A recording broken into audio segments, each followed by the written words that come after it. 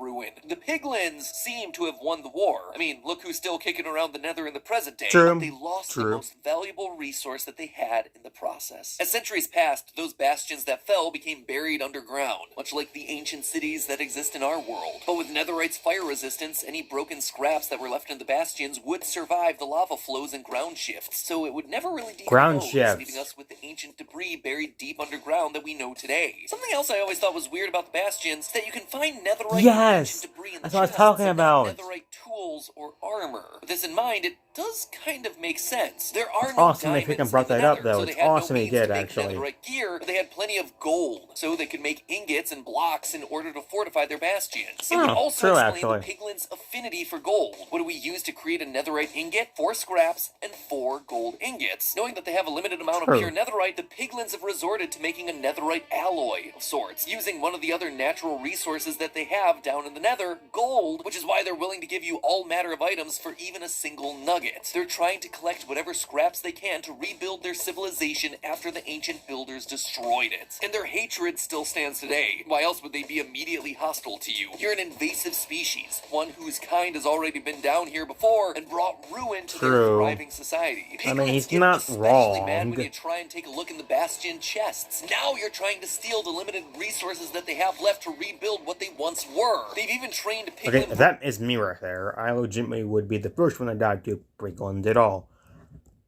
Well, at least in Barrel, they can't actually disable their shield, so that's a perk at least. Roots to not be blinded by gold, to just remove that intruder at all costs. In the end, much like we find ourselves trying to piece together clues that we find throughout Minecraft to construct a history of this world, the piglins themselves might be in the same position, piecing together remnants of their past in order to reconstruct their history. But hey, that's just a theory. A game theory. Thanks for watching. These are very awesome. Probably gonna be watching that actually later on. I've actually never played Resident Evil 4 actually. I want to play I think I played Resident Evil 3. I'm not too sure. All I remember is just one guy shooting a giant thing with a bazooka, and then that thing chasing us for the entire game later on. That's all I remember from that game. I really don't know. I've never played Resident Evil too much because I don't really like horror games, and also don't really have a copy of it. If I did, then I bet I would play it. It'd be a very interesting game though, because I am terrible at horror movies, especially stealth movies, or not movies, games. And I am wholly afraid of freaking like zombie things. I cannot deal with freaking things crawling at me either, so that's a perfect match for me. As in me legitimately crying the entire video. Alright, so without further ado, I think this video is relatively over. I mean, I don't really have so much to say that maybe the next video upload is probably going to be Friday-ish, maybe sometime that weekend. Not sure we have anything going on that weekend, so, yeah, who knows really. But, I don't know if I actually have a game on Thursday. If I do, then there won't be a video on Friday. I'll have to check that one out, not really sure. But, anyways, hopefully I'll see you guys on Friday. If I don't, and then I'll probably see you guys on Saturday. Well, until then, see you guys in the next video, or for people nowadays, just stream. Alright, see you guys then. Bye.